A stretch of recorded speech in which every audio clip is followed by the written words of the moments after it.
Hi, welcome to the last part of the course. In this video, we're going to be talking about how childhood abuse survivors, sexual abuse survivors experience sexual intimacy as adults. And in the second part of the video, we'll also be addressing some sexual disorders that women go through. Coming to the experience of abuse survivors, I think there are a lot of common experiences that they go through.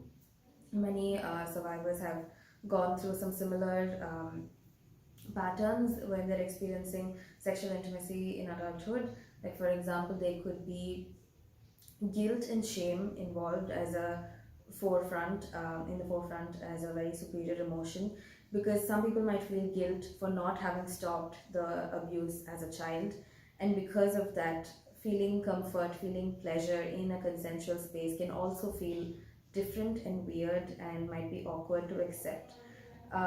Apart from guilt, there can also be shame because they might have enjoyed or they might have experienced a little bit of pleasure when they were being abused. So, because of that, there could be a lot of residual shame associated with it in the thought process that maybe I wanted some of it, maybe I was okay with it. But what I'd like to say here is that when your body physiologically reacts to something, it does not necessarily mean that your mind also wants it. Your body could react to something because of the physiological arousal, but your mind may not be ready to accept it. Your mind may not want it, but your body could be receiving it. So I think it's important to be kind to yourself, and not get caught up in between the mind body divide, and understand that it's okay for your experiences to be valid, even if you experienced it in ways that are inexplicable, that are making you feel shameful, that are making you feel guilty. And another common experience that abuse survivors go through in terms of sexual intimacy is the feeling of lack of self esteem, because they are not being treated in the best ways as a child. So, growing up into a space that is mutually consensual might feel odd to them, and because of that, they might end up feeling like they only deserve bare minimum because they're not used to getting more than that. Asking for more or demanding more can seem like a struggle because it might feel like they're asking too much sometimes. And because of this, there could also be issues with setting clear boundaries with partners. The understanding of how much space should a partner take in a sexually intimate space, or how much space are you allowed to take in that space, can get very confusing for people who have gone through abuse because they're not used to being in situations where they want to be part of the sexual act. Another thing that people experience is hypervigilance. They can get very conscious of themselves, they can get very conscious of the environment, and sort of always be in that fight or flight moment. And any touch or any movement that they did not see coming can make them feel a little jumpy and scared. So, the best thing that you can do with your partner is talk to them, communicate what's going on in your mind, and if mentally you're going through some emotional flashbacks, and if you're getting these flashes of memory from an abusive past during the sexual intercourse or during any sexual activity, then communicate that with your partner and tell them that, hey, I'm not feeling it, I'm going through something, and this is what's happening in my mind. And the partner on the other end should also be extremely kind and receptive to these sensations, because this is not intentionally done by the person who's gone through the abuse. It's not their intention to want to shift their focus and dissociate from the present and think about something that happened in the past. Rather, it is something that happens naturally, that comes up unintentionally. So, when it does come up, listen to your bodies, sit with those emotions, and think about where it's coming from, why it's still coming up.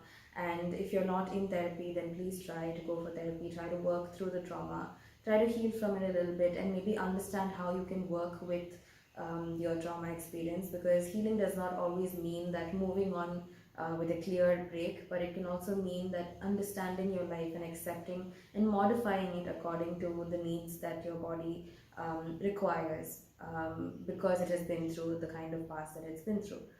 And for the partners who are listening to this, of partners of people who've gone through child sexual abuse, there are a lot of material online for you to explore. There's a lot of literature on what helps, what doesn't help, how to be supportive, what conversations to have, what kind of vocabulary to use. But from my end, my advice would be to talk to your partner directly, talk to the person who has been abused, ask them how you can help and how you can be there for them, understand their language of trust and communication and comfort, and sort of provide it to them that works best for them. So, yeah, communication seems to be the most effective way to bring about openness and bring about the conversations about abuse to light. And yeah, I hope anyone who's watching this who has gone through child sexual abuse um, gets the help that they require and finds a person who they feel comfortable with. And I hope they find it in them to feel that it's okay to feel pleasure consensually. And I'm really sorry about all of the experiences that you may have gone through. Now that we've addressed some of the issues or some of the patterns that child sexual abuse survivors might experience in adulthood during times of intimacy, let's move on to understanding three common sexual disorders that females experience. The first one is female sexual arousal or sexual interest disorder. So it's basically sexual interest and arousal combined into one specific disorder. Some of the symptoms that you might be experiencing if you have this is feeling the lack of sexual interest to do any sexual activity, feeling like you're not,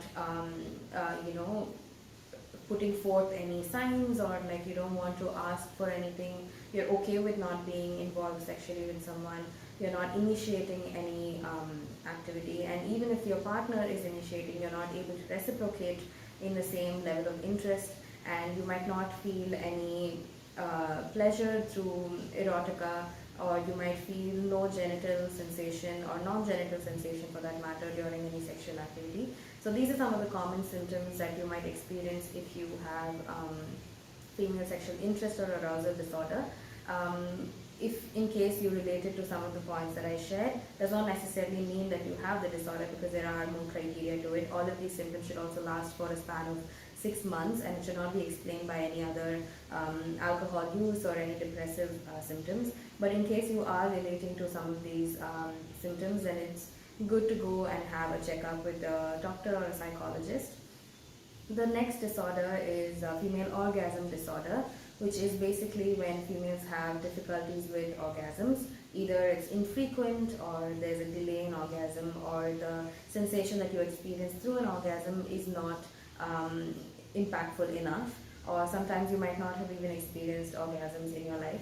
This disorder could be acquired, or this could be since birth, and this also has to last for a span of 6 months to be considered a disorder. But in case you are feeling any difficulties or finding any difficulties in terms of facing conversations about orgasms because of the difficulties you're going through, then maybe you should talk to a doctor, understand yourself a little better. Even if it's nothing, it's good to get yourself checked out, and it's good to address any issue if there is one. The last sexual disorder that we're going to be talking about is genitopelvic pain or penetration disorder. This again is a disorder which can be classified into more subcategories such as vaginismus and dyspareunia. I know these sound like a lot of terms, but the understanding roughly is that there could be a lot of pain during penetration and difficulties with penetration. Either the muscles can tense up in the pelvic floor and the genital floor, making it impossible for any penetration. And I don't just mean penetration through the penis. It could be through the finger, it could be using a tampon, it could be during a medical examination. So any amount of penetration can cause difficulty. And there could also be a lot of pain associated with it, and a lot of anxiety associated with the thought of penetration. This again has to last for 6 months to be considered a sexual disorder. But in case you are experiencing any discomfort or any difficulty with penetration, or a lot of pain or anxiety related to penetration and pain, then please meet a doctor again. Find the help that you require, and understand that there is always help available. You just need to talk to a professional about it. Do not read up by yourself and just understand whatever little you make sense of it and go on living your life. Try to find reliable sources, try to find reliable doctors, certified professionals to talk to in case you require any help. And yeah, spread love and kindness. Be more open to taking and providing love in an accepting mutually respecting space. Thank you.